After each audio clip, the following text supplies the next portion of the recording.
Very nice. आज शौर्य ने class में एक बड़ी इंपॉर्टेंट बात कही, वह बात बड़ी महत्वपूर्ण बात थी।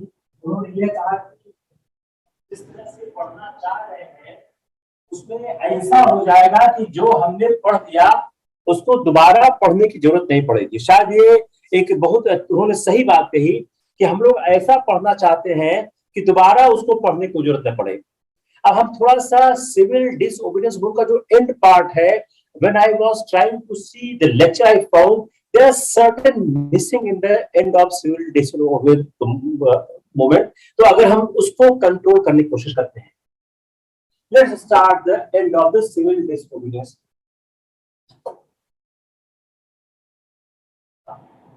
अब जो सिविल डिसओबीडियंस था, जो हमारा नागरिक अवज्ञा आंदोलन था, उसमें क्वेश्चन अगर हम देखें तो उसको हम अगर सेकेंड राउंड टेबल कॉन्फ्रेंस के साथ जोड़ें, if you see the second round table conference, जिस second round table conference British prime minister थे, उनके पास सारी अथॉरिटी थी। तो सेकेंड राउंड टेबल कॉन्फ्रेंस के सारे मुद्दे इन परस्यूएंस ऑफ इट जो रैमसे मैकडोनाल्ड ने कम्युनल अवार्ड को घोषित कर दिया। अब इस अवार्ड में हमने पहली बात किया है, इसमें Mohammedan, European, Sikh voter elect करने के लिए by voting in separate communal candidates. Depressed class के बारे में अरेंजमेंट क्या किया गया, जो members of depressed class qualified to vote will vote in general constituency, और यह जो सीट है filled by election from special constituencies in which क्या only members of depressed class के जो इलेक्ट्रोट है वो क्वालिफाई करते हैं, वो एंटाइटल्ड है vote. Just try to understand this basic phrase. मैंने इसको पहले पढ़ाया, आई एम रिपीटिंग अगेन कि जो डिप्रेस्ड क्लास के लोग हैं they are qualified to vote in general constituencies, और यह सीट जो फिल की जाएगी election from special constituencies in which only members of the classes जो होंगे क्वालिफाई होंगे वोट में, जो any person voting in such a special constituencies will entitled to vote in a general constituencies. Double benefit प्राप्त हो रहा था। इसका इंटेंशन क्या हुआ कि यह जो दो कॉन्स्टिट्यूएंसीज है formed in the selected areas जहां पर डिप्रेस्ड क्लास के मेंबर्स ज्यादा संख्या में, except Madras. It's clear not clear? अब इस स्कीम के तहत प्रॉमिस किया वो एक्सेप्ट करेंगे कोई अल्टरनेटिव स्कीम को अगर सरकार लेके, अगर कांग्रेस लेके आती है। यहां पर कांग्रेस अपनी स्कीम को लेके आई। Come on the next point. बाकी आपका हमने सब किया हुआ है। Come on the Muslim politics. हम 1935 से 1939 तक थे, हम जरा मुस्लिम पॉलिटिक्स को समझने की कोशिश करते हैं, बिकॉज कम्युनिज्म आपके लिए बड़ा इंपॉर्टेंट पार्ट है। जो इलेक्शन हुआ 1937 में, वह कांग्रेस और मुस्लिम लीग के बीच पार्ट अवे कर गया। If you remember my yesterday lecture, you find it कैसे कांग्रेस और मुस्लिम लीग का आपस में बिगाड़ हुआ। मुस्लिम लीग का कोई कंट्रोल नहीं था, कंट्री पर कोई गेट होल्ड नहीं था, और जो लीग थी उसकी जो कमजोरी थी, उस कमजोरी का फायदा कांग्रेस मिला। अब उसको किया क्या उन्होंने? Members of Muslim league by offer ministry and other offices. Instead of cutting the league, they consider to be safe and more feasible course to destroy even the little influence privileges. जो उनके पास छोटा मोटा जो उनके पास influence था वो भी खत्म करने की कोशिश की होगी। अब यह एंड कैसे अचीव किया गया? यह किया कैसे गया? The end was sought to achieve when you were members of Muslim League by offer of ministry and other offices. Muslim league के साथ सरकार बनाने की कोशिश नहीं किया, मुस्लिम लीग के मेंबर्स को उन्होंने कंट्रोल करने की कोशिश की। जुन्ना ने इसको चैलेंज किया और उन्होंने हिंदू पॉलिसी, कांग्रेस हिंदू पॉलिसी को लगातार आगे चल रही है, इसलिए हिंदू वह कांग्रेस को हिंदूवादी सिद्ध करने लग गई। जो उनका प्रेसिडेंशियल स्पीच था लखनऊ में 1937 में, उन्होंने एक्सप्लेन किया अपना न्यू आउटलुक और पॉलिसी। तो 1938 अब अक्टूबर 1937 मुस्लिम पॉलिटिक्स में जो कम्युनल पॉलिटिक्स है उसमें बड़ा एक इंटरेस्टिंग आपको टाइम दिखता है, जहां पर न्यू आउटलुक आता है। आई हैव रिटन यस्टरडे कि जिन्ना की ज्यादातर मांगे मुस्लिम की मांगी जा चुकी थी, सिर्फ इलेक्टोरल उनका मांग लिया गया था, उनको सारे सुविधाएं प्राप्त हो गई थी। अब उनके पास राजनीति करने को कुछ नया था नहीं, तो उन्होंने अपनी नई स्कीम स्टार्ट कर दी और उन्होंने जो प्रेजेंट लीडरशिप है ऑफ द कांग्रेस वो रिस्पॉन्सिबल है for aliasing the Muslims of India more and more by pursuing policy which is exclusively Hindu. तो कहने लग गए कि जो कांग्रेस की पॉलिसी है वो मूल रूप से हिंदूवादी है। And since they have formed the province, जो कि कांग्रेस ने 6 राज्यों में सरकार बना ली थी जहां पर गुजरात थे।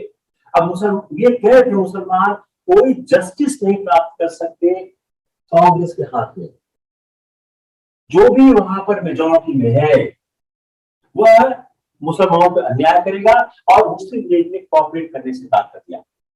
उन्होंने कॉपरेट किया जो मुस्लिम मिनिस्टर्स हैं कांग्रेस कैबिनेट में। अब उन्होंने जो मुस्लिम मिनिस्टर्स थे कांग्रेस कैबिनेट में कहा यह कोई कॉन्फिडेंस या कमांड नहीं रखते ओवर मेजॉरिटी मुसलमान। तो जो कांग्रेस के मुसलमान नेता है उनका कोई भी कंट्रोल या कोई भी कांग्रेस मुसलमानों के बीच नहीं है। अब जिन्ना ने डिक्लेयर कर दिया पास, उन्होंने पास डिक्लेयर कर दिया कि टाइम आ गया है कि हम अपनी एनर्जी को लगाएं सेल्फ ऑर्गेनाइजेशन में, अपने डेवलपमेंट में, अपने पावर को बढ़ाने में। और जिन्ना अब एक मुस्लिम कम्युनिटी के नेता के रूप में सामने आने लगे और हिंदुओं के आज एनिमी के रूप में आने लगे और उन्होंने कांग्रेस को चैलेंज कर दिया कि कांग्रेस की जो पॉलिटिक्स है वो अगेंस्ट मुस्लिम है। यहां उन्होंने रिलीजियस फीलिंग्स को टच करना स्टार्ट किया। अब जो कांग्रेस के इसके अगेंस्ट कांग्रेस एक मास कॉन्ट्रैक्ट मूवमेंट चला रही थी, लेकिन यह मूवमेंट जो उनके मुल्ला थे जो समर्थन करने लगे उनके सामने चल नहीं पाया। कांग्रेस ने काफी कोशिश की जिन्ना के प्रोपेगेंडा से संघर्ष करने की। उन्होंने कई रेजोल्यूशन पास किए, फुल राइट की बात की कि माइनॉरिटीज को फुल राइट दी जाएगी, लेकिन उससे कोई फायदा नहीं हुआ। सारे के सारे जो कांग्रेस के नारे थे वह एक डेफ ईयर्स में किसी को सुनने वाला नहीं था। और जिन्ना ने अपने कार्ड को बड़ा इंटरेस्टिंगली प्ले किया। उन्होंने जो इंडियन पॉलिटिक्स थी, इंडियन पॉलिटिक्स को उन्होंने कन्वर्ट कर दिया struggle for power. Muslim minority और हिंदू मेजॉरिटी के बीच एक संघर्ष हो चुका है और अपने ऑनर के लिए, अपने सम्मान के लिए आपको संघर्ष करना होगा। जिस दिन जिन्ना ने स्पीच दिया, सिकंदर हयात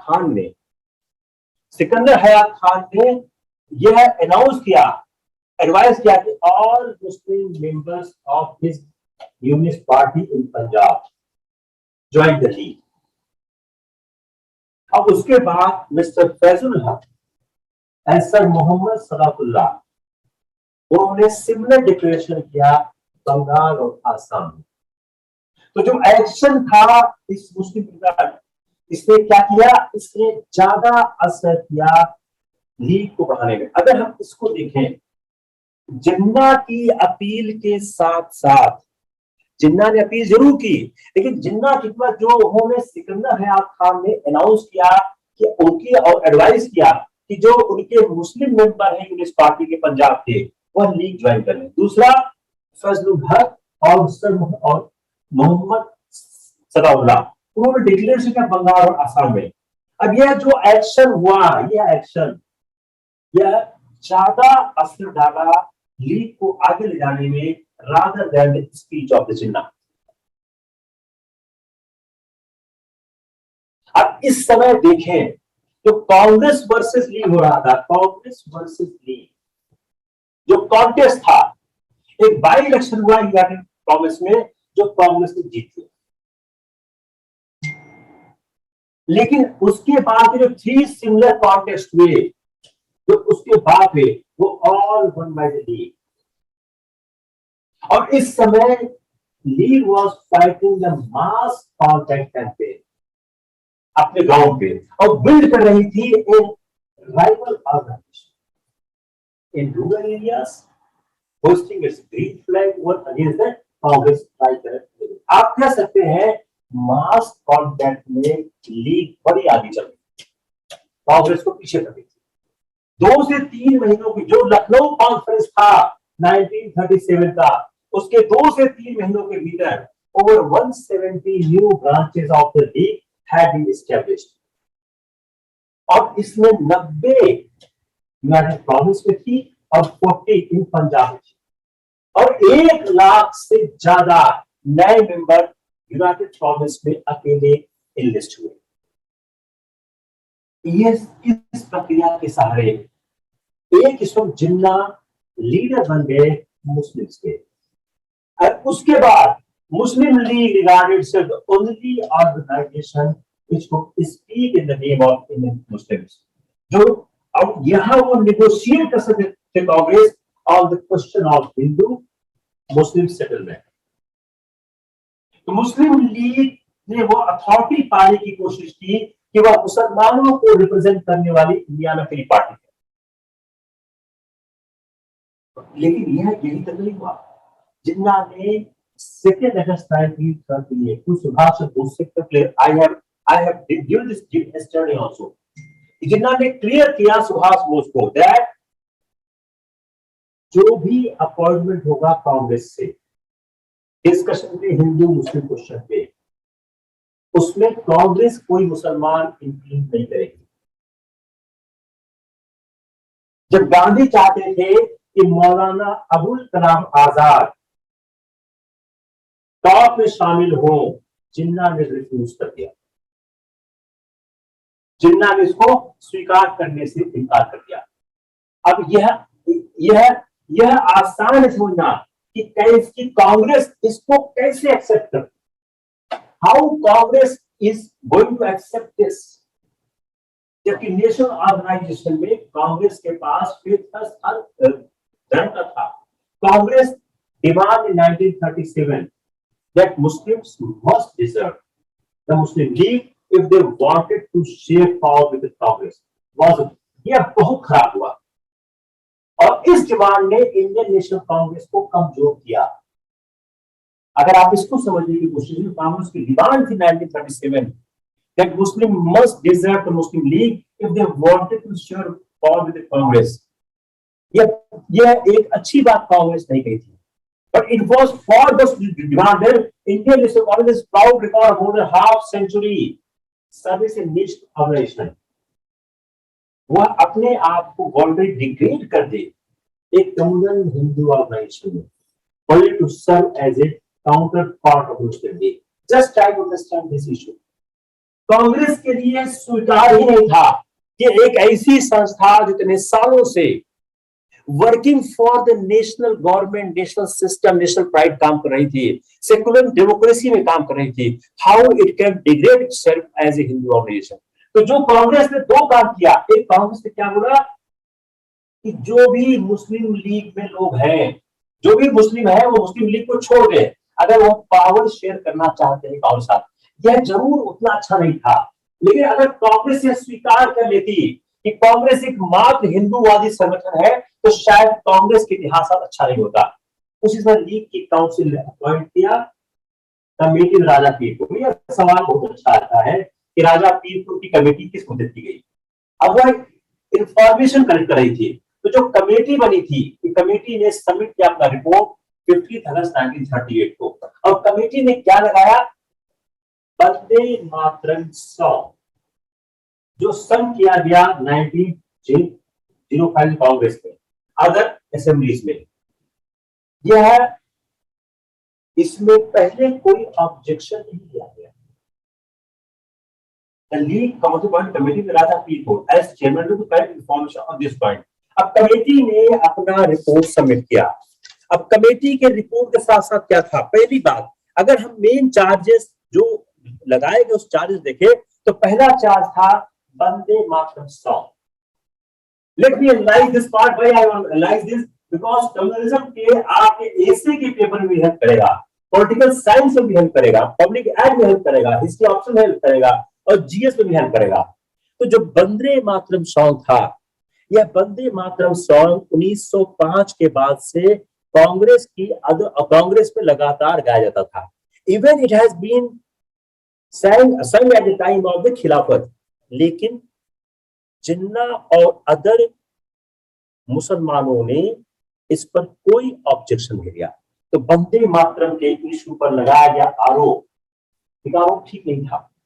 तो वो हम राजा पीरपुर की कमेटी को हम एनालाइज करने की कोशिश करें। दूसरा, जो ट्राई कलर फ्लैग था, तो ट्राई कलर फ्लैग यह एक्सेप्टेड था as national flag by both. यह ट्राई कलर फ्लैग दोनों के द्वारा एक्सेप्टेड था, हिंदू के द्वारा, मुसलमान द्वारा। इस पर कभी कोई ऑब्जेक्शन नहीं लिया गया। Congress movement for Muslim mass contact, to which reference हमने ऑलरेडी दिया हुआ है, जो हमने ऊपर ऑलरेडी रेफरेंस दिया हुआ है, जो कांग्रेस मूवमेंट था फॉर मुस्लिम मास कॉन्टैक्ट।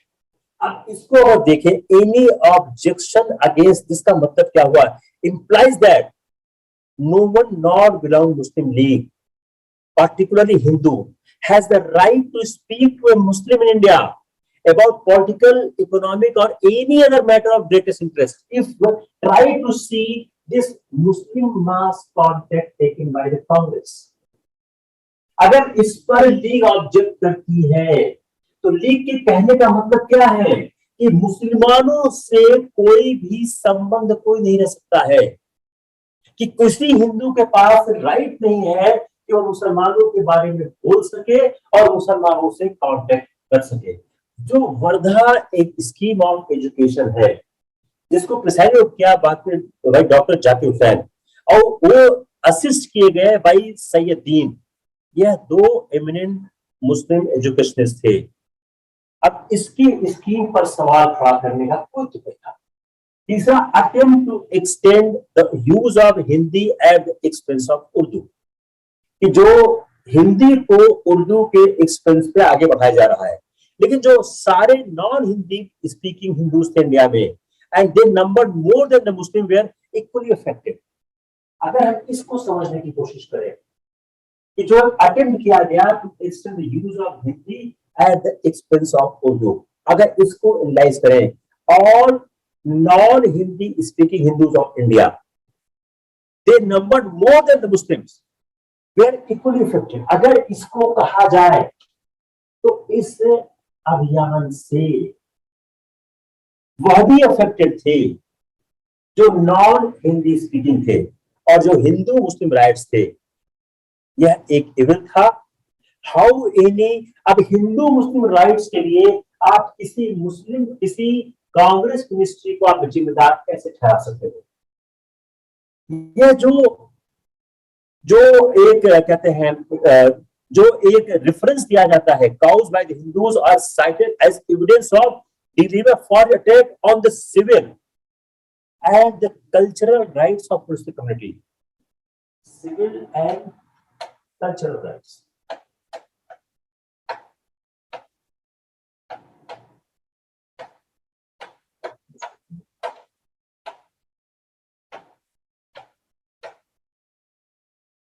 जो गाय थी, अगर इसको हम देखने की कोशिश करें कि सारे जो references paid to the cow थे बाय द हिंदूज और cited as evidence of deliver far attack on the civil and cultural rights of the Muslim community। तो जो अगर हम इसको समझने की कोशिश करें कि जो हिंदू मुस्लिम राइट के बाद जो अगला महत्वपूर्ण इशू था, वह इशू था कि जितने कहते हैं काऊ को लेकर, गाय को लेकर, जो हिंदुओं के लिए महत्वपूर्ण चीज था, as evidence of deliver far reaching attack on the civil and cultural rights of Muslim community. तो गाय के मुद्दे पर यह कहा गया कि जो गाय के मुद्दे पर हिंदू इतने संवेदनशील हो रहे हैं, वह जो मुसलमानों का जो कल्चरल राइट है, जो सिविक कल्चरल मुस्लिम है, उसको अफेक्ट कर रहा है। जो पीरपुर कमेटी रिपोर्ट थी, ये एलएस थी, जो रिपोर्ट जो केसों के बारे में बोल रही थी, वो सारे के सारे केस जो है वह फेयर नहीं थे। वो सारे के सारे केसेस बिल्कुल बिल्कुल फेयर नहीं थे। तो मुस्लिम, अब इसमें होता क्या था, जो जनरल एटीट्यूड टुवर्ड्स कांग्रेस था, अगर हम इसको सबसे आसान भाषा में कहना चाहे, Muslim think that no tyranny can be as great as the tyranny of the majority. अगर हम सारे मुसलमानों के जो इस तरह की भावनाओं को भड़काने की कोशिश की गई, उसमें कहा गया कि हिंदू बहुलता से अधिक कोई और अन्याय नहीं हो सकता।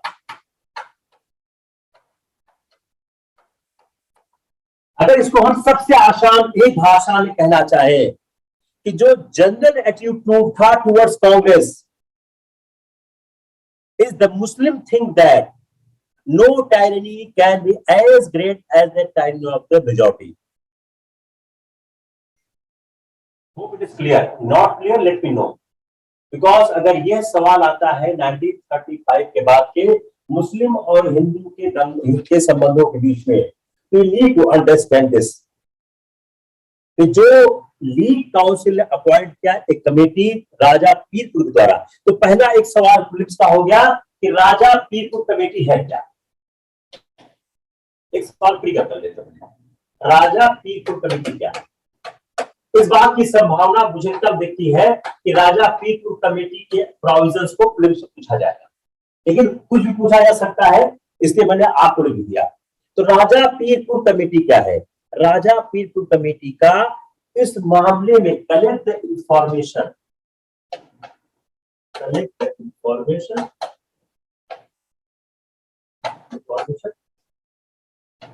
इन जस्टिस फॉर मुस्लिम।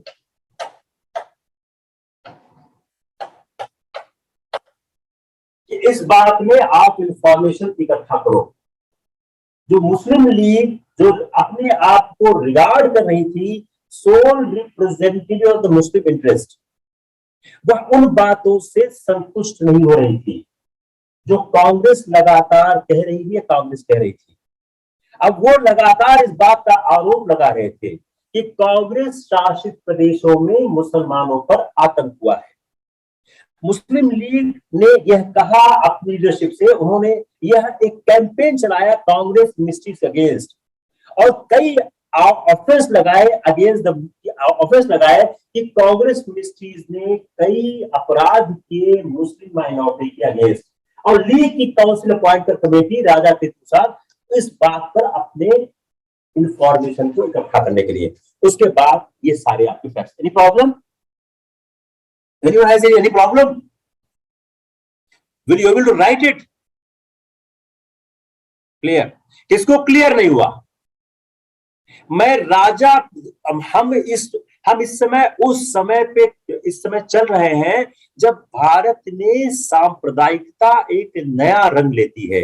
हम 1937 से सांप्रदायिकता को तोड़ने की कोशिश कर रहे हैं कि 1937 तक जो मुस्लिम लीग कोई खास चुनाव नहीं जीत पा रही थी, उसका जनता में कोई व्यापक असर नहीं था, कैसे वो मुस्लिम लीग 1947 में भारत को बांट गई। तो जो सांप्रदायिकता का तीसरा चरण है, अगर सांप्रदायिकता के चरण को देखें, पहला चरण क्या है, हिंदू और मुस्लिम दो वर्ग होते हैं।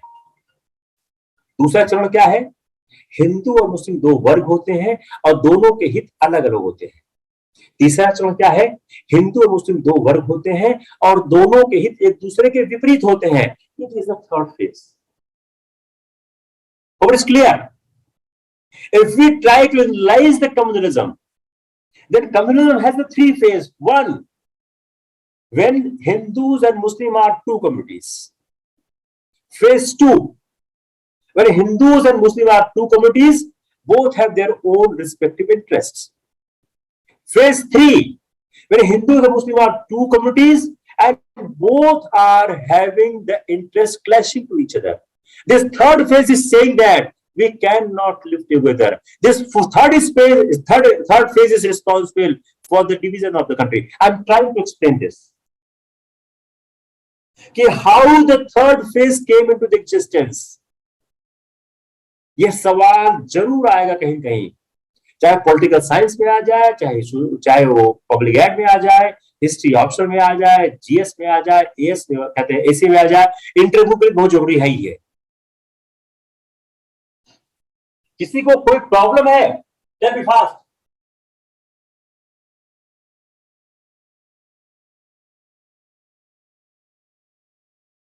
No problem. अब यह बहुत आसान है समझना कि कांग्रेस इस तरह की डिमांड को एक्सेप्ट नहीं कर सकती।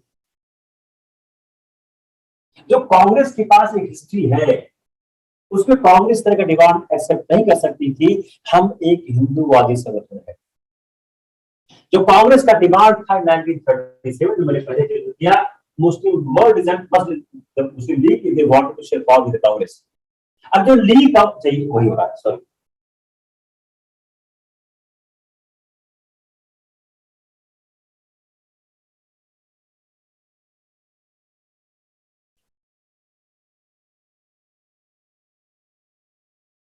अब डॉक्टर राजेंद्र प्रसाद ने जो उस समय उन्होंने इस कंप्लेंट को इन्वेस्टिगेट करने का एक इंपार्शियल अथॉरिटी के साथ हम इसको इन्वेस्टिगेट कर रहे हैं, और उन्होंने कहा रेफर कर दिया Maurice Gwyer, chief justice of federal court थे, कहा कि हम इसको इन्वेस्टिगेट कर लेते हैं, और जो उस समय की चीफ जस्टिस थे उनका नाम उन्होंने प्रेफर कर दिया। लेकिन जिन्ना कोई मूड नहीं थे, इसलिए उन्होंने इस पर कोई तरजीह नहीं दी। Now come on the revolt of the Congress. Let's see the Second World War का जो रिएक्शन था रिवोल्ट ऑफ कांग्रेस का था, जो लखनऊ का अप्रैल 1936 का अधिवेशन था। जवाहरलाल नेहरू ने डिक्लेयर किया कि जो every war based in the imperialistic power will be an imperialistic war, इसलिए हमको वॉर से बाहर रहना होगा। इंडिया ऐसे किसी फ्रीडम को फाइट नहीं कर सकता जब तक वो खुद फ्रीडम हो। वर्किंग कमेटी ने क्या इशू किया प्रोविंशियल कांग्रेस कमेटीज को, गवर्नमेंट को, not to assist in any way the war, जो ब्रिटिश गवर्नमेंट के वॉर प्रिपरेशन में है और रेडी टू डिसाइड। 3 सितंबर 1939 को, अब हम 1939 से आगे बढ़ना है, हमने कल तक फिनिश किया था टू 1938, अब now we are moving after 1931। On 3 सितंबर 1939 war between British and Germany में ब्रिटेन ने इंडिया को जर्मनी के खिलाफ वॉर पार्टी बना दिया, और जो मिनिस्टर थे Punjab, Bengal, full support to provinces to Britain, जो पंजाब, बंगाल और सिंध के थे उन्होंने फुल सपोर्ट दिया टू ब्रिटेन, और their action was appealed by legislature. जो इंडियन स्टेट्स थे वह सरकार के साथ थे। जो नेशनल लिबरल फेडरेशन था और हिंदू महासभा था, उन्होंने अनकंडीशनल सपोर्ट दिया टू गवर्नमेंट को, और कांग्रेस ने रिफ्यूज कर दिया to cooperate with the anyway. अब इन दो एक्सट्रीम स्टेप्स के बीच थी मुस्लिम लीग। इसके उसका जो हाई कमांड था उसने ऑफर नहीं किया फुल सपोर्ट ब्रिटेन को। It has nothing to do with the ministries. इसको आप याद करो, इसको आप याद करो, या आप क्यों किया जाना चाहिए?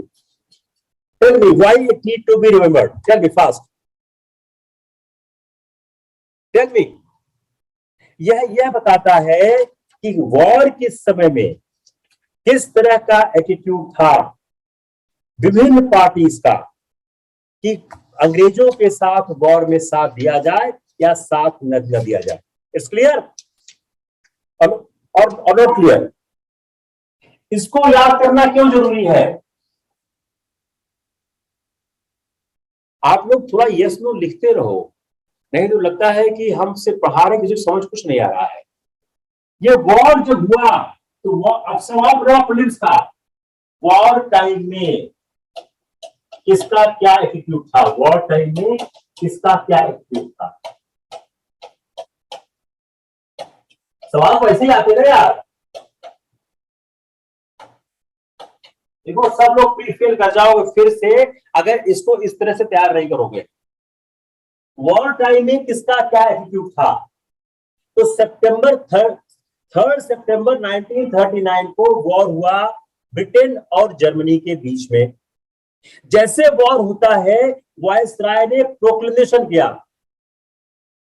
इंटीमेट किया कि इंडिया वॉर की एक पार्टी हो गया। तो एक आपको याद करना चाहिए कि इस समय वायसराय कौन था, Who was the viceroy at the time of the Second World War? मैं कई बार बोल चुका हूं इसको। अब जब उन्होंने ये कह दिया कि इंडिया वर्ल्ड वॉर में जर्मनी ब्रिटेन के साथ है, तो जो मिनिस्ट्रीज थी पंजाब बंगाल सिंध, अब पंजाब बंगाल सिंध में किसकी मिनिस्ट्री थी ये आपको जानना चाहिए। जो पंजाब बंगाल और सिंध की मिनिस्ट्रीज थी इन्होंने फुल सपोर्ट किया of their province to Britain. तो सब एक ऑप्शन क्या हो गया, option A, they were with the Britain. Punjab Bengal Sindh ने फुल सपोर्ट किया ब्रिटेन को, और उन्होंने जो एक्शन था, जो एक ब्रिटेन का एक्शन था, उनके रजिस्ट्रेशन बोला yes we are supporting it. Now come on the second issue, जो इंडियन स्टेट्स थे, यस इंडियन स्टेट्स, ये इंडियन स्टेट्स, ये इंडियन स्टेट्स राजवाड़े वह पूरी तरह से सरकार के साथ थे। तो इंडियन स्टेट्स हो गए, पंजाब बंगाल और सिंध हो गए।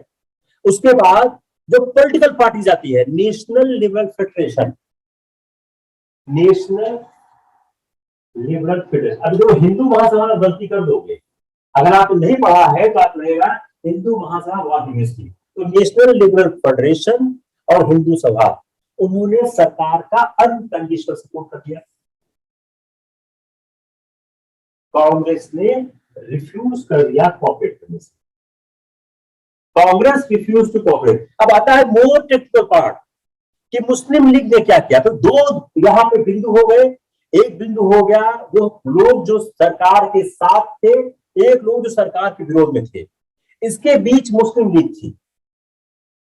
मुस्लिम लीग का जो हाई कमांड था उसने ब्रिटेन को कोई ऑफर सपोर्ट नहीं किया, लेकिन उसने कोई कोशिश नहीं की कि बंगाल और पंजाब की जो मिनिस्ट्रीज हैं, जो बंगाल और पंजाब की मिनिस्ट्रीज है, उन मिनिस्ट्रीज को रोकने और उसने कोई कोशिश नहीं किया। Got it?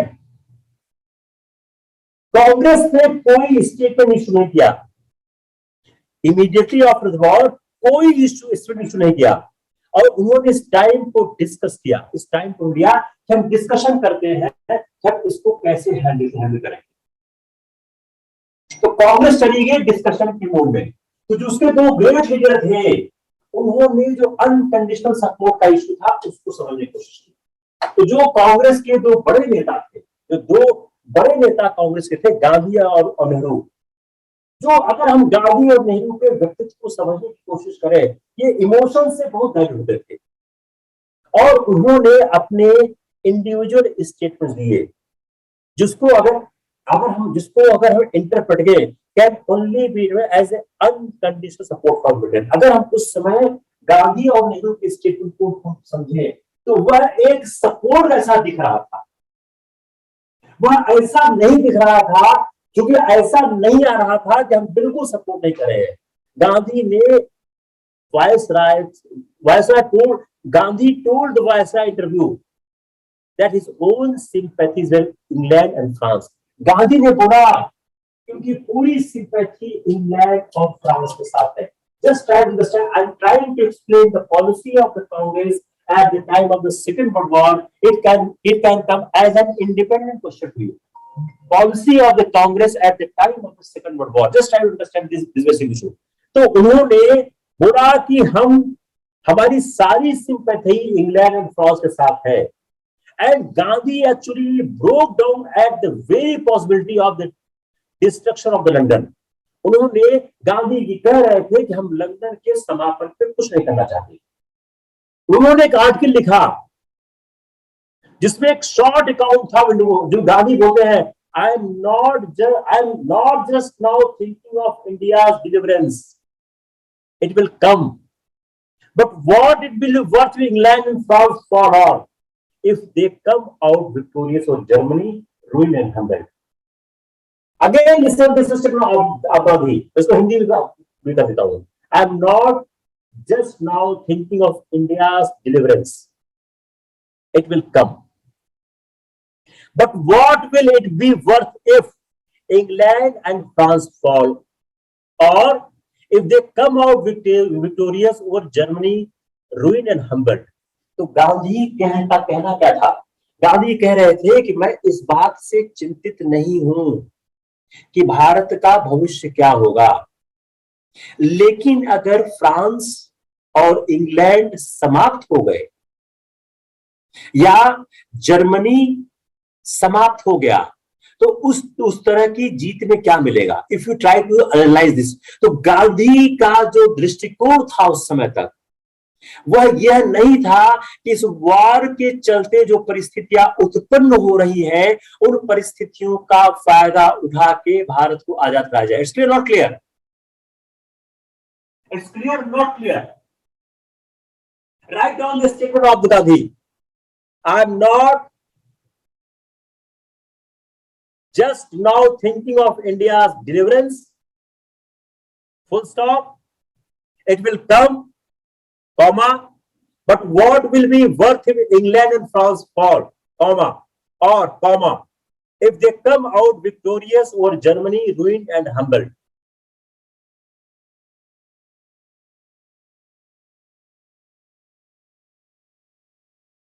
अब नेहरू एक कदम आगे जाते हैं. अब नेहरू क्या बोलते हैं? उन्होंने इस पर क्लियर कर दिया, India should offer not only sympathy but unconditional support to the Britain. Unconditional support to the Britain. India की सिंपैथी ही न हो बल्कि अनकंडीशनल सपोर्ट भी हो. उन्होंने 8 सितंबर को उन्होंने जब चाइना से किया, we do not oppose the problem with a view to taking advantage of Britain's difficulty. Britain की डिफिकल्टी का एडवांटेज हम नहीं लेना चाहते. ब्रिटेन की डिफिकल्टी का एडवांटेज हम नहीं लेना चाहते. जो ब्रिटेन की डिफिकल्टी है उसका एडवांटेज हम नहीं लेना चाहते.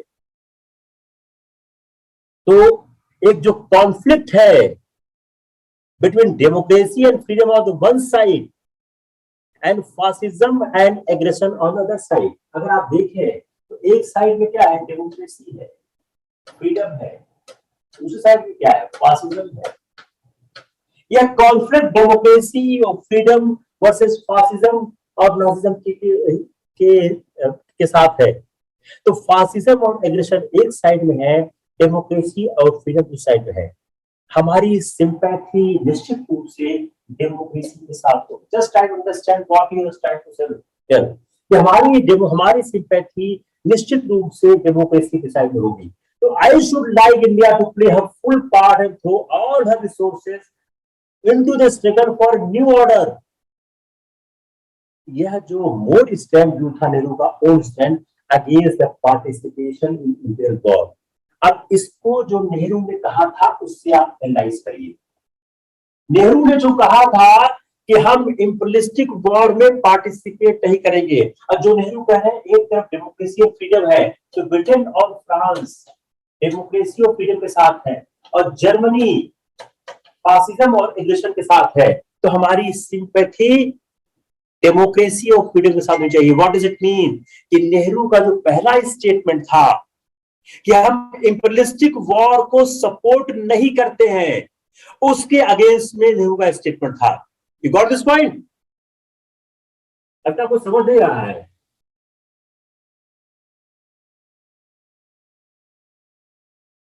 नहीं समझ रहा, बंद कर देते हैं lecture. Because for you it is the 1 hour job, for me it is more than 25-30 hours job. और इसको इस ब्लैक बोर्ड पे लाने में कौस्तुभ ने आज सारा दिन टाइप किया होगा. नहीं समझ आ रहा, बंद कर देते हैं. नहीं पढ़ना और बंद कर देते हैं, because it's a very complicated issue, और इससे सवाल आएगा तो आप सही नहीं कर पाओगे।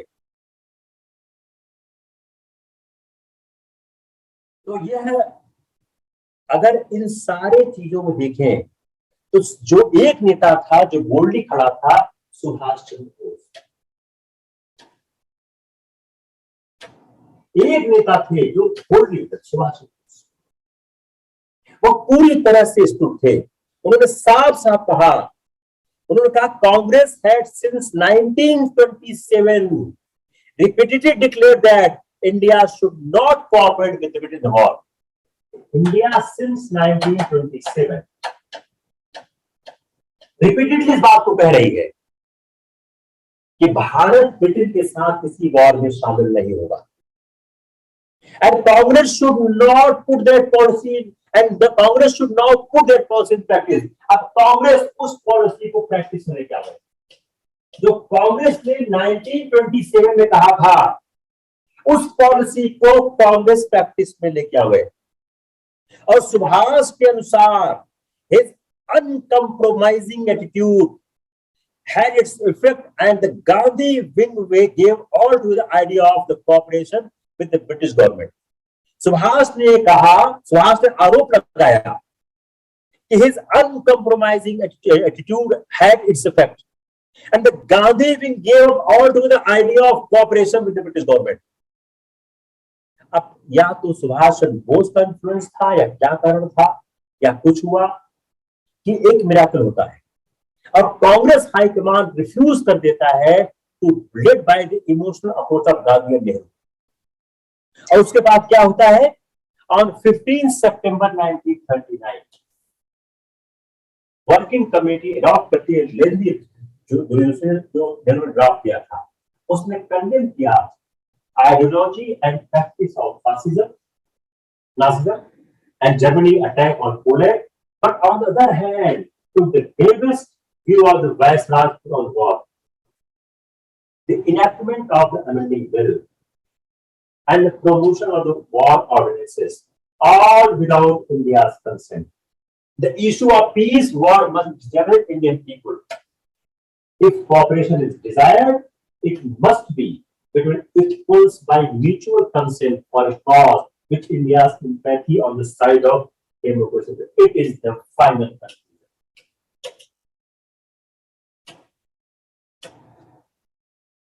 सवाल लिखिए। Now have a main question. There are divergent views. पहले इंग्लिश को हिंदी लिखते हैं। There are divergent views to participate in the Second World War. Ultimately, the view of the Subhash Chandra Bose was prevailed, and India has decided not to enter into the war with the Britain. इसी वहां और सीधे शब्दों में भारत के द्वितीय विश्व युद्ध के मुद्दे, भारत के द्वितीय विश्व युद्ध में भाग लेने की नीति में विभिन्न विचारधाराएं थी। अंतोगत्वा सुभाष चंद्र बोस की विचारधारा को प्राथमिकता मिली और भारत ने स्वतंत्रता के पक्ष को समझते हुए युद्ध में भाग लेने से इनकार कर दिया। इसी की लैंग्वेज चेंज कर देते हैं। There was a conflict of the ideas between Subhash, Gandhi and Nehru to participate in the Second World War. What was those ideas? And what was the resolution taken by the Congress for the Second World War? इसी को prelims में ले आ देते हैं कि जो कांग्रेस की ministries थी उन्होंने रिजाइन किस मुद्दे पे किया, सेकेंड वर्ल्ड वॉर के मुद्दे पे उन्होंने रिजाइन कर दिया। और प्रिलिम्स में आ जाते हैं कि विभिन्न जो राजनीतिक दल थे उनका सेकेंड वर्ल्ड वॉर के बारे में क्या व्यू पॉइंट था।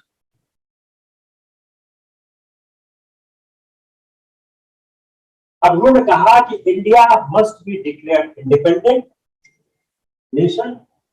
अब जो प्रेजेंट एप्लीकेशन है must be given the status to the largest possible state. उन्होंने कहा इंडिया को पूरी तरह से इंडिपेंडेंट ऑफ डिक्लेयर करिए। कहा कि अगर कॉपरेशन चाहिए, इफ कॉपरेशन डिजायर, अगर कॉपरेशन चाहिए, अगर आपको कॉपरेशन चाहिए तो आपको इंडिया को डिक्लेयर करो इक्वल स्केल और म्यूचुअल कंसेंट किसी का हो। इंडिया की सिंपैथी है इंटायरली किसके साथ है? इंटायरली डेमोक्रेसी के साथ है। इंडिया को आप डिक्लेयर जो एआईसीसी थी उसने न केवल इंडोर्स किया व्यू ऑफ वर्किंग कमेटी, यहां तक गई अपने रेजोल्यूशन में जो 10 अक्टूबर 1939 का है।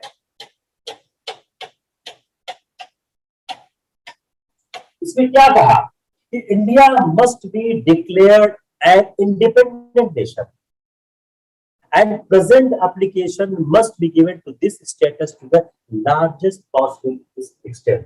तो इंडिया का जो इंडिपेंडेंट नेशन है उसको लार्जेस्ट पॉसिबल नेशन तक एक्सटेंड तक उसको कहते स्वीकार किया जाए।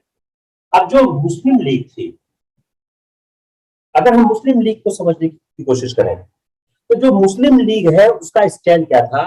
मुस्लिम लीग यूनिटी वह क्या कर रही थी? वॉच कर रही थी, वह कांग्रेस की पॉलिसी को समझ रही थी। और मुस्लिम लीग ने कांग्रेस वर्किंग कमेटी के रेजोल्यूशन के 3 दिन बाद उसने एक रेजोल्यूशन पास किया वॉर सिचुएशन पे। उन्होंने क्या कहा कि जो ब्रिटिश गवर्नमेंट वाज प्रॉमिस, उन्होंने कहा कि ब्रिटिश गवर्नमेंट को सपोर्ट और कोऑपरेशन मिलेगा और 2 कंडीशंस। फर्स्ट, मुस्लिमों को जस्टिस एश्योर किया जाए, जस्टिस फेयर। दूसरा, ब्रिटिश गवर्नमेंट एक अंडरटेकिंग दे कि जो कॉन्स्टिट्यूशन का क्वेश्चन है वह ऑल इंडिया मुस्लिम लीग के अप्रूवल के बगैर डिसाइड नहीं किया जाएगा। कोई ऐसा कॉन्स्टिट्यूशन फ्रेम नहीं किया जाएगा जिसमें इनका कंसेंट और अप्रूवल ना हो। तो not any framed and by the Majestic Government and without such consent and approval। Government से कहा गया to take into the confidence तो उसके जो ओनली ऑर्गेनाइजेशन है जो स्पीक कर सकती है, तो क्या हो गया ये रेजोल्यूशन या view point of Muslim league, view point of Muslim league world war second. एक सवाल आप लोगों के दिमाग पे जरूर आ सकता है कि सर इतना हम डीप क्यों पढ़े, इतना डिटेल में हम क्यों पढ़े? ये सवाल बहुत वाजिब सवाल है। जो नहीं पढ़ना चाहता बिल्कुल न पढ़े, लेकिन जो हम लोग वेंचर चला रहे हैं, सेम बात शौर्य ने भी कही थी, सेम इति ने भी कही, सेम मैं भी कह रहा हूं कि हम बहुत ही डिटेल पढ़ने की कोशिश करते हैं कि सवाल यहां से आ जाए तो गलत ना हो जाए। आपके लिए बहुत छोटी बात है, हमने कई घंटे लगाए हैं इसको समझने के लिए।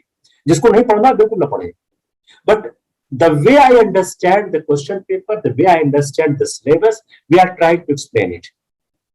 और मैं बार बार कहता हूं, यह शहर इलाहाबाद के जो बच्चे हैं, जहां के बच्चे शहर इलाहाबाद के अपने पास है 75%, वो सारी जिंदगी प्रीलिम्स फेल करते जा रहे हैं। क्यों? उनका एटीट्यूड इस तरह का पढ़ने का है। जब तक unless until you change the attitude, you cannot qualify the prelims। कोई चांस नहीं। आप 2020 में फेल करो, 21 में करोगे, 22 में करोगे, 23 में करोगे, 24 में करोगे, 25 में करोगे, हर साल फेल करोगे। Unless until you penetrate like this। अगर इसमें से एक सवाल आ जाए गलत हो जाएगा, क्योंकि आपको मटेरियल नहीं मिलेगा। मुश्किल से 10, 15, 20 लोग पढ़ने वाले हैं, पूरे इलाहाबाद से 10,000 लोग 15-20 लोग पढ़ने वाले हैं। We are only concern for that 15-20 people. तो अगर आपको लगता है कि साहब इतना डीप क्यों पढ़ाया जा रहा है, तो आई एम सॉरी कि आपके मेरे व्यू पॉइंट नहीं मिल सकते हैं, क्योंकि बगैर इतना डीप पढ़े आप सवाल नहीं कर पाओगे। तो क्या हो गया? The view point of now come on the government policy of appeasement. जो लॉर्ड लिटिगो थे, जो समय वायसराय थे, उन्होंने बात की डोमिनिक स्टेटस की। गोल्ड ऑफ ब्रिटिश पॉलिसी है डोमिनिक स्टेटस है।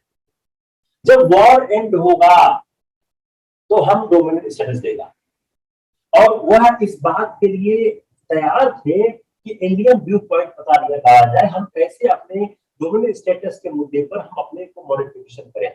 उन्होंने प्रपोज किया establishment of British India of Indian princes over which the governor would principal. तो उन्होंने इस बात को कहा, उन्होंने इस बात को कहा, पहली बात तो क्या कही कि हम डोमिनियन से बचेंगे, पहली बात कही उन्होंने।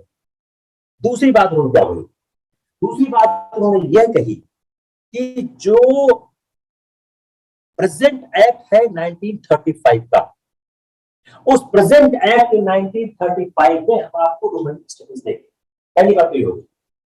पॉइंट नंबर 2, उन्होंने कहा जो रिप्रेजेंटेटिव है डिफरेंट स्कूल्स के थॉट के, गांधी है, नेहरू है, जिन्ना है, वह अपनी बात कहे, हम उसको सुनने को तैयार हैं। तो अगर लॉर्ड लिथगो ने, जिन्होंने बहुत से इंडियन से बात किया, पॉलिटिकल लीडर से बात किया, रिप्रेजेंटेटिव से बात किया, गांधी, नेहरू, जिन्ना से बात किया, और उन्होंने अपना एक स्टेटमेंट इशू किया 17 अक्टूबर।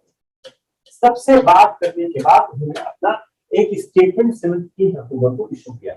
उस स्टेटमेंट में क्या रहे थे, उन्होंने कहा कि हम डोमिनियन स्टेटस देंगे जैसा कि 1935 के एक्ट में प्रॉमिस किया गया। एज प्रॉमिस्ड इन 1935 एक्ट, वो हम आपको डोमिनियन स्टेटस देंगे। The only hope he held out was that at the end of the war it would be open to modification in the light of Indian views। बोला कि हम war के and होने के बाद हम इंडियन व्यूज को ध्यान में रख के अपनी इस बात को, अपनी इस पॉलिसी को मॉडिफाई करेंगे, और सारा इस बात पर वेट दिया जाएगा जो ओपिनियन है माइनॉरिटीज की, उसको भी हम ध्यान रखेंगे। Will also consider the opinion of the minorities। जो माइनॉरिटीज की ओपिनियन है उसको भी हम ध्यान रखेंगे। और उन्होंने इंडियन पब्लिक ओपिनियन के साथ साथ उन्होंने कहा, उन्होंने प्रपोज किया establishment of a consultative group, जिसमें रिप्रेजेंट करेंगे सारे major political parties British India के, इंडियन प्रिंस के हैं, जिसमें governor general would himself preside. उन्होंने कहा कि हम सबको शामिल करके काउंसिल बनाएंगे, और उस काउंसिल को प्रिसाइड कौन करेगा, वायसराय करेगा। जो वर्किंग कमेटी थी कांग्रेस में, उसने वायसराय के इस स्टेटमेंट जो मैंने बताया उन्होंने अनफॉर्चुनेट माना, और उन्होंने कांग्रेस मिनिस्ट्रीज को रिजाइन कर दिया। मुस्लिम लीग का भी पॉइंट क्या था, उन्होंने ना तो एक्सेप्ट किया न रिजेक्ट किया। अब जो वायसराय का ये प्रपोजल आप कह सकते हैं, ये प्रपोजल या मुस्लिम लीग ने या तो एक्सेप्ट किया न रिजेक्ट किया, उन्होंने और क्लैरिफिकेशन की मांग की, फर्दर डिस्कशन के लिए। 1940 में जो कांग्रेस ने अपनी एक मीटिंग की रामगढ़ में, मौलाना अबुल कलाम आजाद ने डिसाइड किया, उन्होंने बाकी कंप्लीट इंडिपेंडेंस की, डोमिनियन स्टेटस का जो ऑफर था अंडर 1935 एक्ट, उसको रिजेक्ट कर दिया। अब कांग्रेस लीडर के बीच में भी एक सीरियस डिफरेंसेस उभर रहे थे। Now let us understand the Congress. Gandhi का non violence against India's participation in war. Let's see and understand the Congress inside it। तो जो रामगढ़ का कांग्रेस का अधिवेशन था, उसमें डोमिनियन स्टेटस को रिजेक्ट कर दिया गया, हमका पूर्ण स्वतंत्रता चाहिए। और उन्होंने यह साफ साफ कहा कि जो एआईसीसी का डिक्लेरेशन है कि एक belligerent country without any reference to the people of India war में हमको शामिल नहीं कर सकती है, और उन्होंने कहा कंप्लीट इंडिपेंडेंस का खुद ही चाहिए।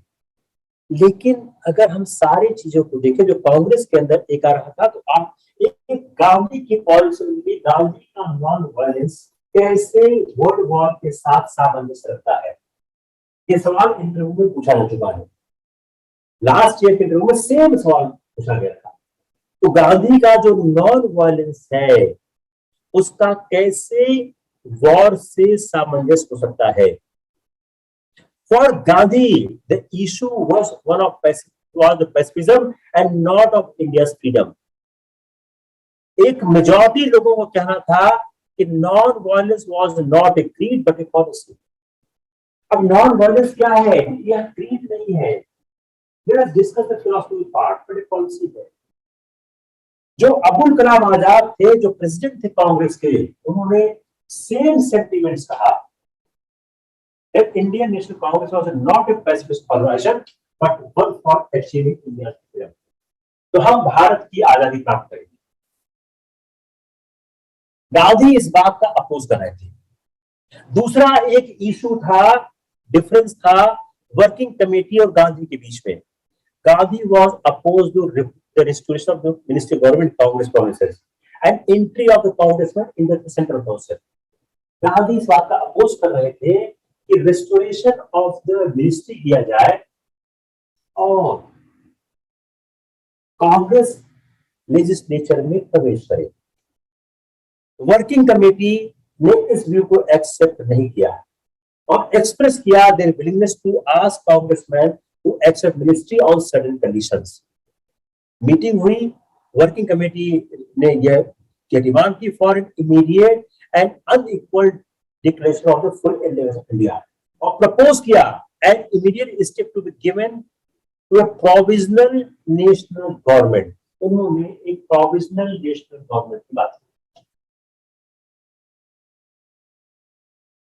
अभी सवाल क्या आया कि जो एक प्रोविजनल नेशनल गवर्नमेंट बनाई जानी चाहिए, वर्किंग कमेटी ने इस बात को पूरी तरह से कहा अगर ये सारी मेजर अडॉप्ट किए जाएं, it will enable the Congress to throw its full weight into the effort for the effective organisation of the defence of the country. अगर एक प्रोविजनल नेशनल गवर्नमेंट बनाई जाए, इन पूर्ण स्वराज की बात मानी जाए, तो इंडिया सपोर्ट करेगा। See the changing stand, just try to understand कि रामगढ़ कांग्रेस में ये कहती है कांग्रेस कि अगर दो महत्वपूर्ण शर्तें थी कि भारत की पूर्ण आजादी का वादा किया जाए और प्रोविजनल नेशनल गवर्नमेंट बनाई जाए, तो कांग्रेस क्या करेगी? कांग्रेस सपोर्ट करेगी। कांग्रेस सपोर्ट करेगी। तो अगर यह किया गया तो कांग्रेस फॉर पे सपोर्ट करेगी। अब यहां हम गांधी और जिन्ना को थोड़ा और देखते हैं। इस आर्टिकल को आप लोग याद रखिएगा, ये आपके पास काम आएगा जब हम भारत के विभाजन को समझने की कोशिश करेंगे।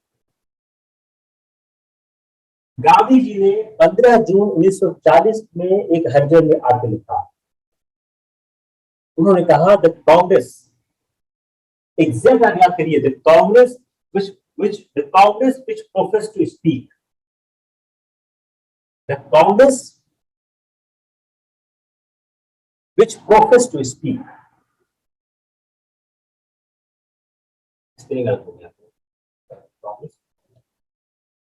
the Congress which profess to speak for India and wants an unadulterated independence cannot strike a common measure of agreement with those who do not. It is an illusion created by that we must come to an agreement with all parties before we can make progress. One should rub one's eye in wonder and all the seriousness. Is that यह statement क्या रहा है कि कांग्रेस के बारे में कह रहे हैं कि कांग्रेस की ताकत मजबूत है। The British government would not ask for a common agreement if they recognized any one party to be strong enough to take delivery. इसका मतलब क्या था कि गांधी ने जो ये एटीट्यूड लिया, यह जिन्ना के साथ समझौता नहीं करना चाहते। जो ब्रिटिश गवर्नमेंट है would not ask for a common agreement if they recognized any one party to be strong enough to take delivery. The Congress has not that instant today. It has come to present position in the face of opposition. तो गांधी इस बात के लिए unwilling थे to second. अगर हम गांधी को देखें तो गांधी का जो एटीट्यूड था, उन्होंने मुस्लिम लीग से कोई समझौता नहीं करना चाहा। वह इस बात किसी एग्रीमेंट की बात नहीं कर रहे थे।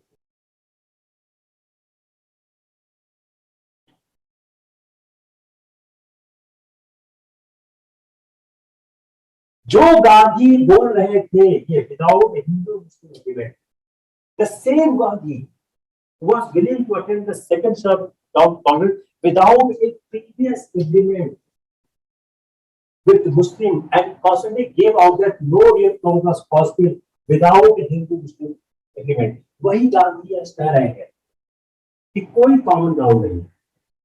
ये समझ आया नहीं आया? It is the change of the stand of the Gandhi. यह आपके ऐसे में काम आएगा। It's clear, not clear? Clear, not clear? Not clear. अब बात क्या होते हैं? There are only two parties, the Congress and those who side the Congress, and the parties who do not.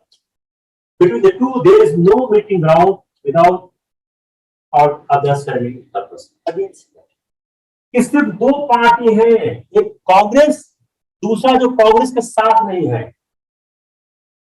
उनका कि सिर्फ दो पार्टीज है, the Congress and those who side the Congress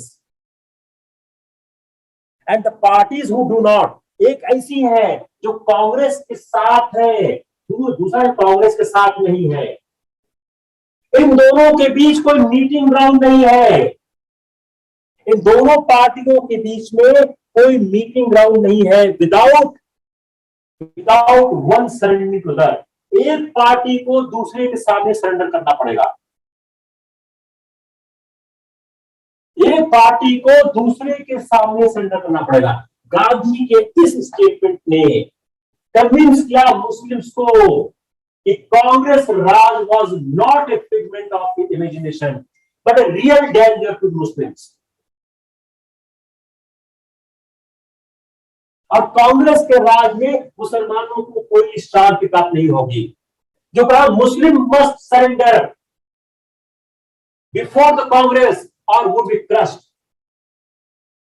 इससे नुकसान क्या हुआ? जो मॉडरेट सेक्शन था सारा सिकंदर हयात खान था, उसका भी इन्फ्लुएंस कमजोर होने लगा।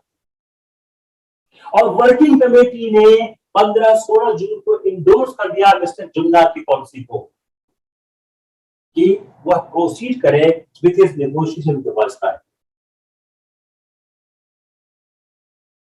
और कोई अदर मेंबर नेगोशिएट नहीं करेगा with Congress leaders without Jinnah's permission. Gandhi के आर्टिकल ने हेल्प किया जिन्ना को डिक्टेटर बनाने। Now come on the other part. Communism के बढ़ाने में गांधी का कितना कॉन्ट्रिब्यूशन था? जिन्ना को आगे लाने में कितना कंट्रीब्यूशन कांग्रेस का था? Unless until you analyze an aspect from the various angles, you are not able to answer out of box. किसी को मार्क्स नहीं मिलते हैं। क्यों नहीं मिलते हैं? आप रूटीन लिखते हो। Unless until you are able to write out of the box, you cannot get the answer. You cannot get marks. अगर नहीं समझ में आया है, I can repeat it. But you must write because it is recorded history. It is not your viewpoint. It's Gandhi's statement from the Harijan. हरिजन में गांधी जी ने कहा है, उसी के एनालिसिस में मैंने करने की कोशिश की है।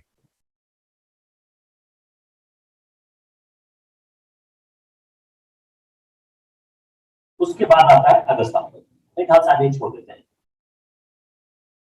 बहुत लंबा हो गया, 2.5 घंटे हो चुके हैं। बस करें या इसको फिनिश करें अगस्त आफर को? उसके बाद आता है, अब ब्रिटिश का एटीट्यूड चेंज होता है। Now it came August offer. आपके सिलेबस बहुत इंपॉर्टेंट है। अब अगस्त ऑफर क्या है? वायसराय ने अगस्त 1940 में एक ऑफर दिया जो ब्रिटिश एटीट्यूड को रिप्रेजेंट करता है। और ये क्यों किया? वॉर सिचुएशन वर्सन हो रही, वॉर सिचुएशन वर्सन हो रही। वॉर सिचुएशन, युद्ध का जो समय था, युद्ध एक खराब हालत में पहुंच रहा था। और ब्रिटिश को ये लगने लग गया कि इंडियन सपोर्ट जरूरी है। तो जो न्यू डिक्लेरेशन था, अभी क्या है, आप ये कह सकते हो ये ब्रिटिश की न्यू पॉलिसी या न्यू डिक्लेरेशन। तो जो अगस्त ऑफर दिया गया, पहला expansion of the governor general council and establishment of an advisory work council. जो गवर्नर जनरल की काउंसिल है और एन एडवाइजरी वर्क छप गया, जो एडवाइजरी वर्क काउंसिल है इसको बनाया जाए, इसको पोस्टपोन न किया जाए। सेकेंड, माइनॉरिटीज को एश्योर किया जाए, माइनॉरिटीज को एश्योर किया जाए, एश्योरेंस क्या दिया जाए कि government would not agree to any system of government whose authority is directly denied by law and powerful elements in India's national life। तो इसको अगर आसान भाषा में कहना चाहें तो मुसलमानों के बगैर कोई भी कार्य सरकार नहीं करेगी, और किसी भी nor could they be parties to the question of such element into the submission to such a government। तो ना तो उनके बगैर कोई काम किया जाएगा और ना ही उनको कोर्स किया जाएगा, ना तो उनको इस बात के बाध्य किया जाएगा कि आप किसी समझौते पे आओ। तो यह दो महत्व। तीसरा, आफ्टर द वॉर जो रिप्रेजेंटेटिव इंडियन बॉडी का है उस सेटअप जाएगी फॉर कॉन्स्टिट्यूशन। अब हम इसको थोड़ा एनालाइज करते हैं। अब आप पहले, अगर अगस्त ऑफर पे इंडिपेंडेंस सवाल आ सकता है, प्रिलिम्स में आ सकता है, मेंस में आ सकता है। अगस्त ऑफर बहुत पॉपुलर इशू है और इंडियन हिस्ट्री का बड़ा इंपॉर्टेंट पार्ट है। तो जो अगस्त ऑफर को हम अगर एनालाइज करने की कोशिश करें तो अगस्त ऑफर के नजरिए में पहली बात क्या है, यह जो स्टेटमेंट इशू हुआ यह एक रिकंसिलिएशन था। यह मुस्लिम लीग और कांग्रेस को दोनों को कंसिलिएट करा, दोनों के बीच सामना था। मुस्लिम लीग ने एक गारंटी मांगी, वह क्लॉज 2 मिल गई, सीधे क्लॉज 2, सीधे clause 2, it is the clause 2। तो मुस्लिम लीग ने जो गारंटी मांगी वह क्लॉज 2 मिल गई, और कांग्रेस की जो डिमांड थी कांस्टिट्यूएंट असेंबली की, यह आपको दे दी गई क्लॉज 3, इसी का क्लॉज 3। तो यहां से मुस्लिम लीग को संतुष्ट किया, यहां से कांग्रेस को संतुष्ट किया। तो यह दोनों के बीच में एक कंस्पिरेसी इशू था। तो मुस्लिम लीग की बात नहीं था, लेकिन ये फेल क्यों हुआ? कांग्रेस, अगला सवाल प्रीलिम्स का या मेंस का है कि अगस्त ऑफर के सवाल को समझिए, आज प्रीलिम्स और मेंस अगस्त ऑफर के प्रोविजन क्या थे, उस प्रोविजन में कांग्रेस का मुस्लिम लीग का रिजर्वेशन क्या था। तीसरा, अगस्त ऑफर फेल क्यों हुआ?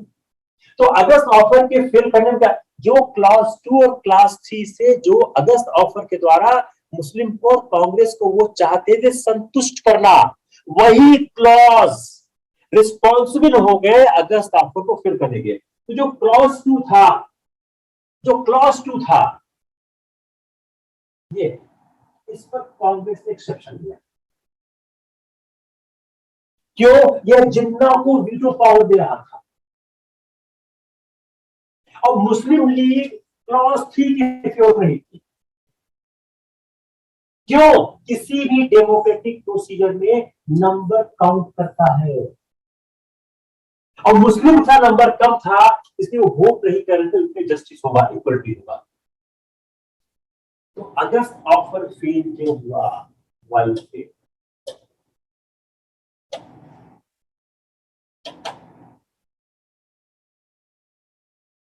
इट्स क्लियर और नॉट क्लियर? कई लोगों ने क्रिटिसाइज किया अगस्त ऑफर को इस ग्राउंड पे कि British has missed the last chance of bringing the Congress into the war. Congress को वॉर में लाने के लिए ब्रिटिश ने यह एक चांस मिस कर दिया। यह कहा गया कि under stress of the crisis in Europe The majority of the working community had proved their desire to defend the country by throwing the issue. तो कहा गया कि जो भी यूरोप प्रॉब्लम में था, इसलिए वह चाह रहे थे इसी तरह से कांग्रेस से समझौता हो जाए। अगर ब्रिटिश गवर्नमेंट ने रिस्पॉन्ड किया होता ठीक से, तो हो सकता है उस समय की परिस्थिति में कोई समझौता उनके पक्ष में हो सकता था। गांधी ने अगस्त ऑफर के बारे में कहा कि अगस्त ऑफर ने वाइडेड the gulf in India as represented by the Congress and the India. तो गांधी ने कहा कि जो होल कॉन्सेप्शन था, वह कॉन्सेप्शन ने बल की दूरी बढ़ाई, और जो होल कॉन्सेप्शन था डोमिनेंट स्टेटस फॉर इंडिया, यह एक डेड डॉर्मिल था, इसके बारे में कोई बात करने को तैयार नहीं।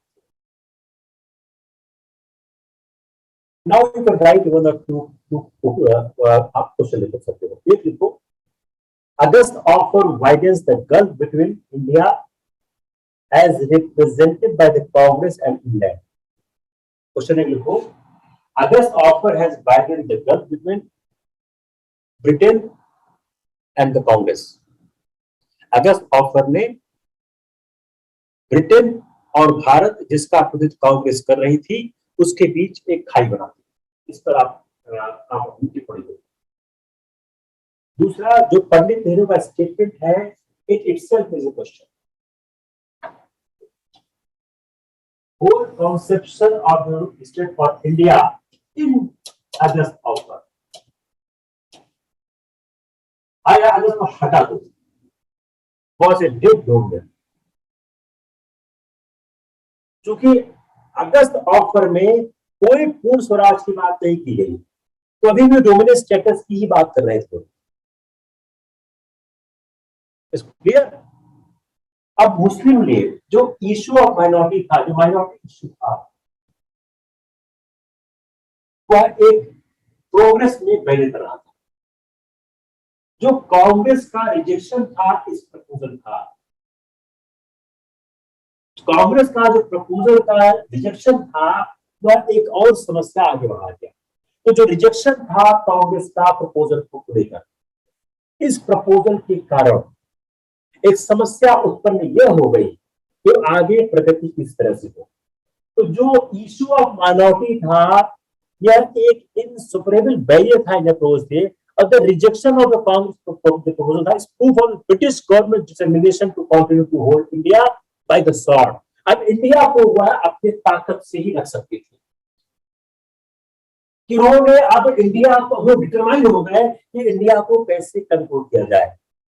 जो डिजायर था of the Congress not to embarrass the British government at the time of the peril for them has been misunderstood and despised। जो एक कांग्रेस ने, अब ब्रिटेन ने एक कांग्रेस की कमजोरी समझी। जो कांग्रेस लगातार कह रही थी कि ब्रिटेन की समस्या के समय हम किसी तरह से उनको तकलीफ न पहुंचावे, उसको लोगों ने मिसअंडरस्टूड किया। जो मुस्लिम लीग थी, मुस्लिम लीग ज्यादा फ्रेंडली थी। मुस्लिम league was more friendly to the clause 2, इसमें कांग्रेस को इतराज था, जो नेशनल यूनिटी के अगेंस्ट थी। The partition of India is the only solution। India के फ्यूचर कॉन्स्टिट्यूशन के लिए partition of India only solution, यह एक इंटरप्रिटेशन आ रहा था। अब यहां कांग्रेस ने सोचा स्टार्ट करने को civil disobedience campaign. Ramgarh Congress में under the leadership of Gandhi. अब यह जो गांधी इस इशू को, नॉट इंडिपेंडेंस, अब जो ये सिविल डिसओबीडियंस था, ये क्यों किया गया? Not the independence of India. ये जब मस्ट रिमेंबर दिस कि रामगढ़ कांग्रेस का जो सिविल डिसओबीडियंस मूवमेंट था, क्यों किया गया था? Right to preach openly against the law। अगले ध्यान सुनिए कि रामगढ़ कांग्रेस में जो एक सिविल, सब गांधीवादी आंदोलन था, सबसे कमजोर आंदोलन था। सबसे कम हुआ। ब्रिटिश टापू, इसका कोई खास असर नहीं, इसका इंडिपेंडेंस ऑफ इंडिया से कोई संबंध नहीं। अब आप कलर ट्रैक करेंगे, ए लिख देंगे इंडिपेंडेंस,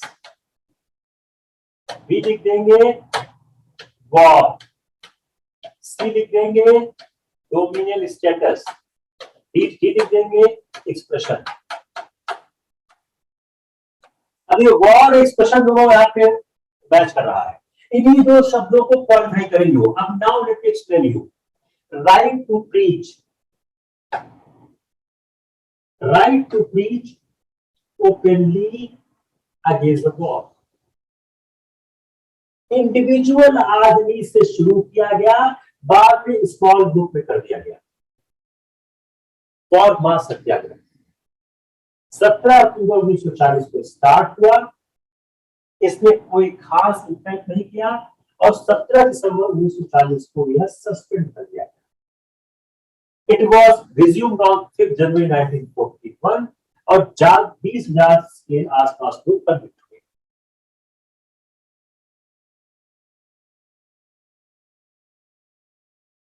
आई थिंक बंद कर देते हैं, you can stop the recording.